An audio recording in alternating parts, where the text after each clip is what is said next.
Welcome to my channel. If we haven't met before, I'm Karri Gregor. I'm so glad you could join me. Today, I'm engraving a matching set of Vaquero cylinders. Let's get into it.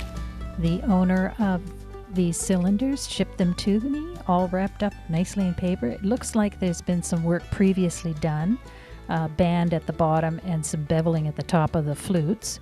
So I'm just going to adjust for that. He wanted a matching set with some decoration on there, with some scroll. Now, I had this brochure printed up a few years ago, and the owner of these cylinders chose something out of the inside of this brochure for his cylinders. He wanted something very similar to this set of Vaqueros that I did, a couple of years ago, I think. I don't know. It was before I printed the brochure anyway.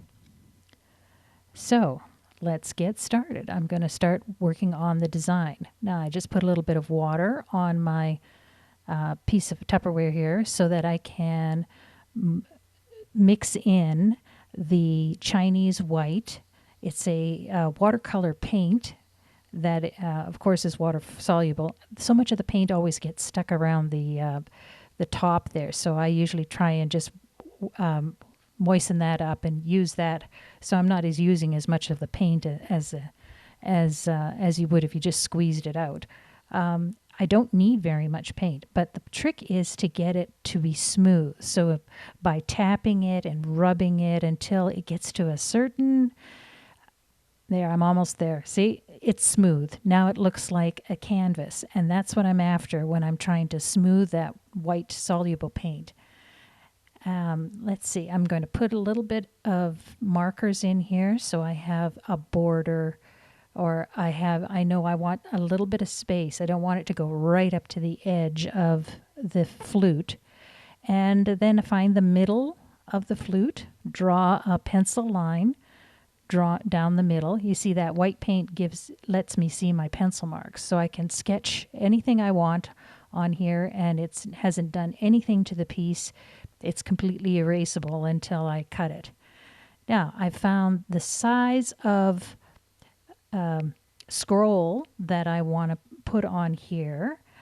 The design that he had selected had this size and then had two circles the same size. Oh, yes, I have to make some notes because I have to repeat this design 12 times. And, there's 6 flutes on each of the cylinders, and so to be a matching set, I have to do exactly the same thing 6 times. And everything is hand-drawn, so it takes a little bit of planning. Now, you see, I can't do what that other design is like because it's going to run into this bevel that he has had on here. So I'm going to choose a slightly smaller circle just to accommodate that.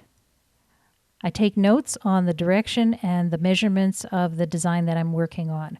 As I look at this, that top circle is too busy. I'm going to have to redo it. Can't do that 12 times. One of those days, huh? Yeah. So we go back in with the white paint and erase. See how nice that is? This is my pedestal for my engraving. It's the mount that I use for my vise. And it goes up and down, and then at the top is the vise, the ball. See how it's got the ball on the bottom, and then it clamps at the top, and I can rotate it and swivel it and move it anywhere I like as I'm cutting. Makes a wonderful thing. It's a GRS. This is the tool that we use, the wrench, to open it. I'm going to put in the cylinder into the vise because I was trying to do it for the camera on the green mat, and it was rolling all over the place. This is going to hold it firmly for me, which is much better. Okay, we're going to choose a larger size circle, and then I use that to hand draw in the scroll. I'll show you more detail about the scroll later. It's kind of boring to me to watch this because, well, I do it and then I do it 12 times. So now I'm just making sure that that is centered, that I've got a good clearance on the other sides, and I'm going to draw in the rest of the scroll. I usually do the circles 1.5 times the circle apart so that you get more tail on the scroll. But this design is a real kind of a more of a squished and more compact. So it's what the owner of these cylinders wants. It's going to be beautiful.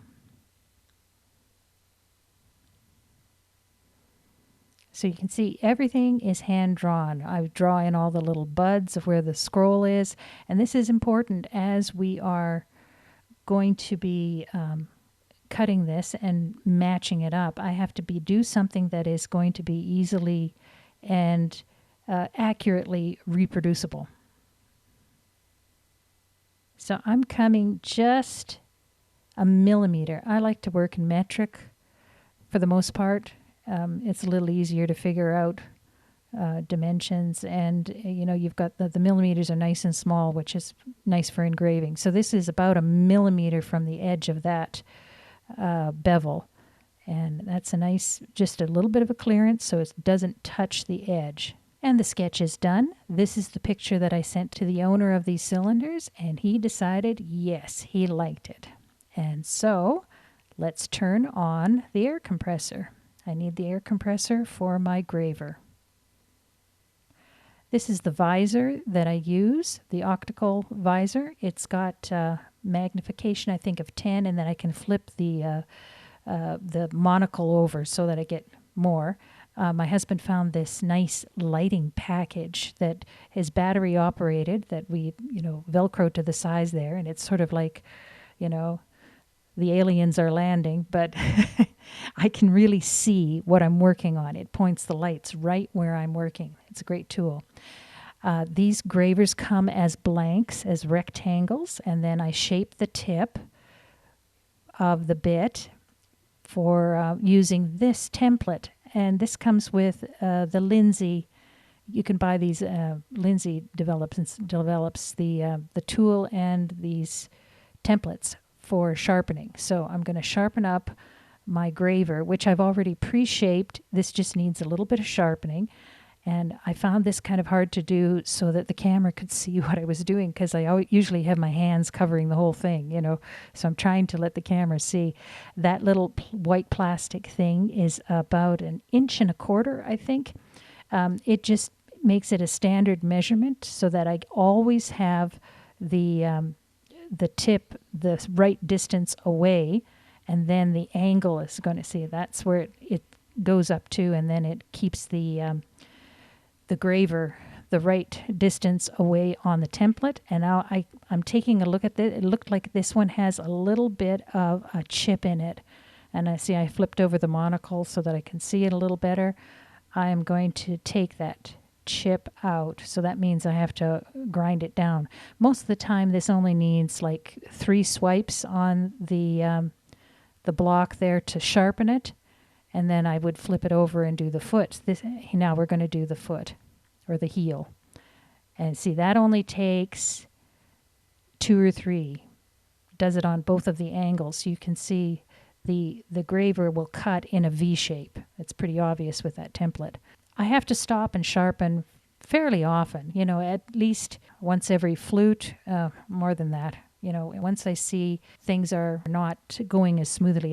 Now I'm going to demonstrate putting the graver into the engraving tool. This is compressed air operated, so that there's the little hammer in there is operated by the air, and I just have to get this orientated the correct way and tighten it in there, and this goes a whole lot faster than I could ever pound anything by hand. That air compressor is wonderful. Now that bit is pretty sharp on the corner, so I slide a plastic tube to save my finger from getting cut. All right, well, here we go. Now this is the technique in keeping the graver the right angle. If I rotate my wrist, I get overcut or undercut depending on the rotation. So it really is a matter, and this is part of learning how to be an engraver, I have to keep that straight or tilt it the way I want to tilt it so that the overlay, underlay is effective with the design.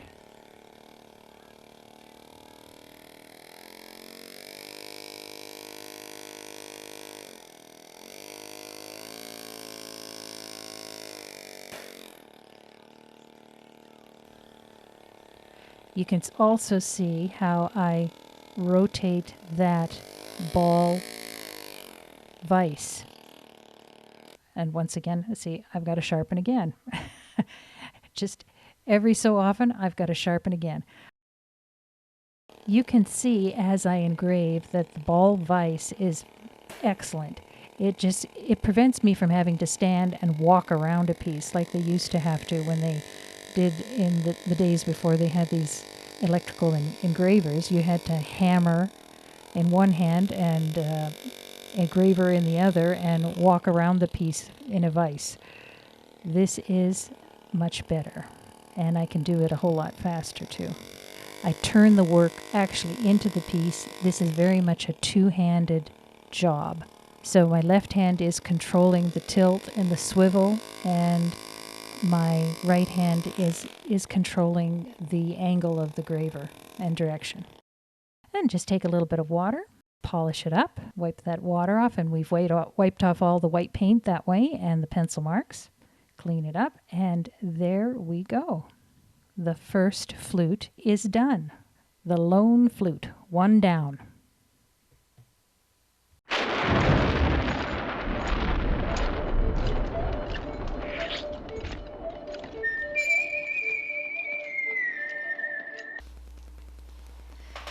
If you're interested in having some engraving done, please contact me at TheArtistEngraver@gmail.com.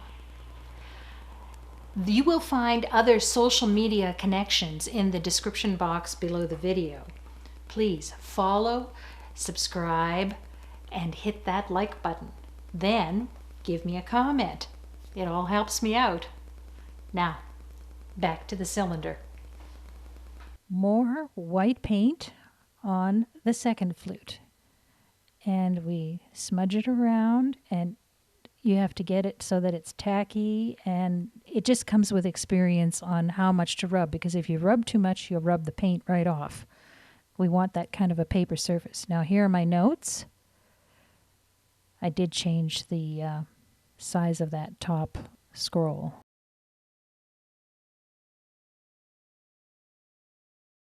Finding the middle line, drawing in the two circles, making sure we've got the marks from the center, from the edges, and then it's just a matter of copying it. So usually I take a measurement where the middle part of the scroll is going to end up, like that, and then match it over to the other side, and then we draw it in. That's all there is to it.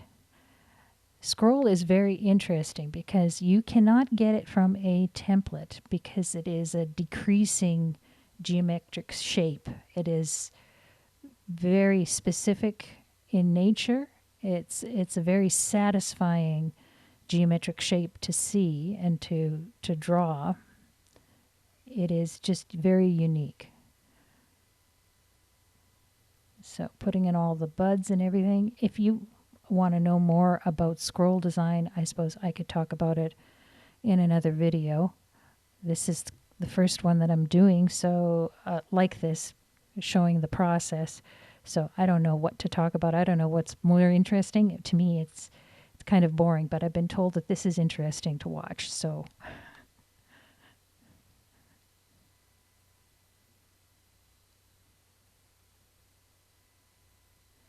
it can't have the buds too close together, and it has to be evenly kind of spaced out throughout the scroll piece. And the extra marks and foliage. This is such a compressed design that there's no more room than just to have buds on there. I can't put leaves in it because it's too tight.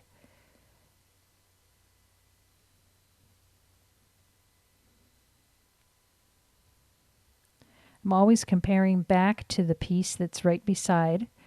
We just want to make these as close as possible. It's always going to be a slight variation, which is the beauty of having handwork done. Everything is the same, but not exactly the same. Like, it hasn't been machined. It's not computerized. Hand-drawn comes out in the real fine details.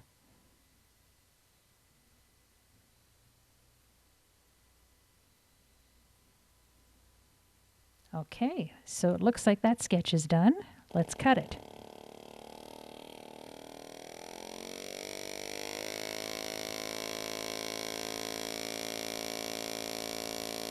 You can start seeing a little bit of the filing coming off of there. It curls up and comes off. It's kind of, as an engraver, that's very satisfying to see the nice chip coming off there, the curl of the steel.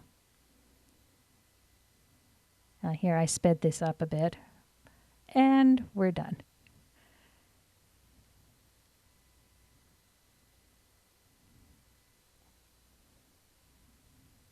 There's two. Two of them complete, as close as I could get them. Matching set.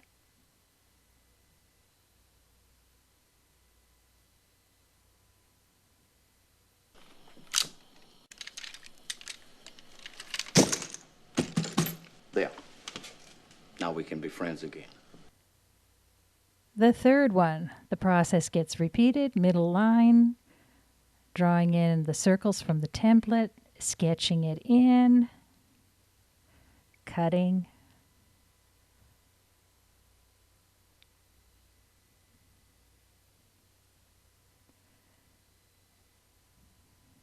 There we go, rinsing it off.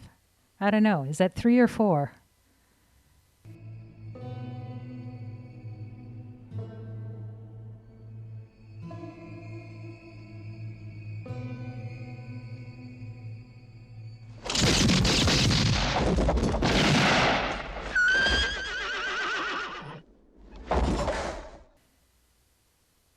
Well, 3 or 4 down, I'm not sure, but we'll just keep going until I'm finished this cylinder.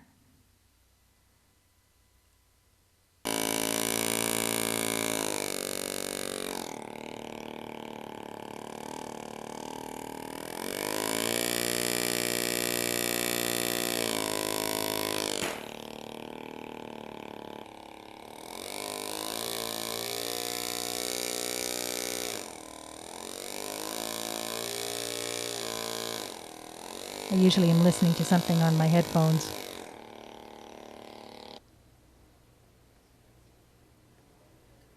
Wash off the paint, polish it up, and there. One cylinder done. That looks pretty good. Now, I have cut through the bluing, so it's important to protect it. This Renaissance wax is fantastic. Smells like shoe polish. It's a clear wax, and I put this on, well, most of my work. Anything that comes out of my shop, I've put some of this wax on to fill in the grooves of the engraving, because it is going to be exposed. Once you've cut through that bluing, this is subject to rust. So you can either do a Cerakote clear coat, or you can oil it, or you can put this wax on. And this wax actually protects from fingerprints too. It's pretty wonderful, and it polishes it up so nice. You can see that engraving, and the engraving, once it's kept, you're going to have to reapply the wax after you use the piece, after it's been handled a lot, but it's wonderful. Okay, here we go. Second cylinder. Let's get going on this one. I like your style, dude. I did 2 cylinders, same style, and as exactly the same as possible. I've left this last flute. The last one, and by this time a little bit more speedy at engraving it and drawing it, so I thought I would film the process. I've noticed that my vise was getting a little scratched. I don't know whether it was from those cylinders or a previous work that I was doing, but these are great grips to put in. They've got rubber on them and they're magnetic. So they cling to the vise and they protect the work and they protect my vise. So you probably noticed I was using them before, but I just hadn't showed you. So I am just going to let the film go and you can watch the drawing and the engraving of this piece without a constant commentary. You don't need me talking in your ear. You can just enjoy.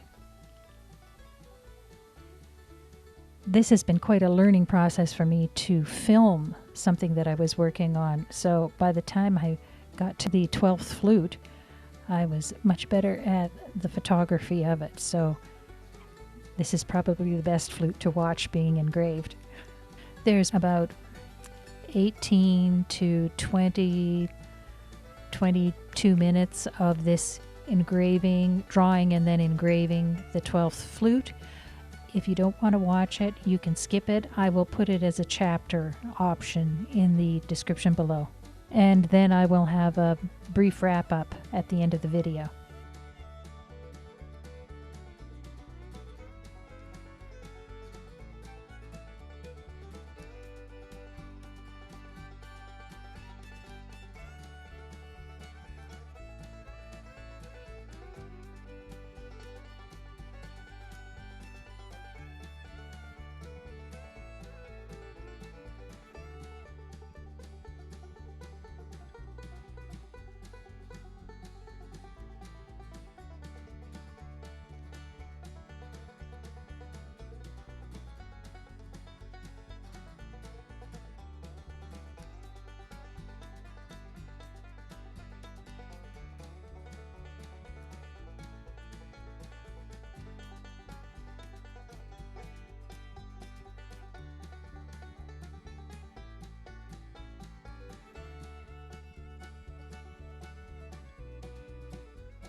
There.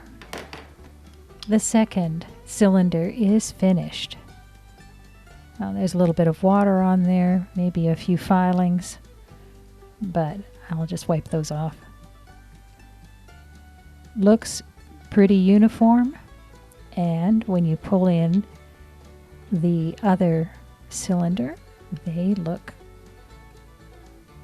as much the same as I could do it without it being a stamp. Hand done. Everything is slightly different. Everyone is unique, even though they are very much the same. So we have to wax up the second cylinder. Renaissance wax. It's good for museums, use it all the time, even for their antique papers. It's a great preservation tool. Use soft cloth to polish them.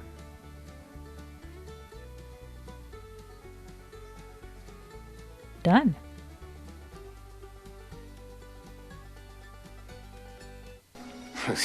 Drunk piano player. In fact, you're probably seeing double.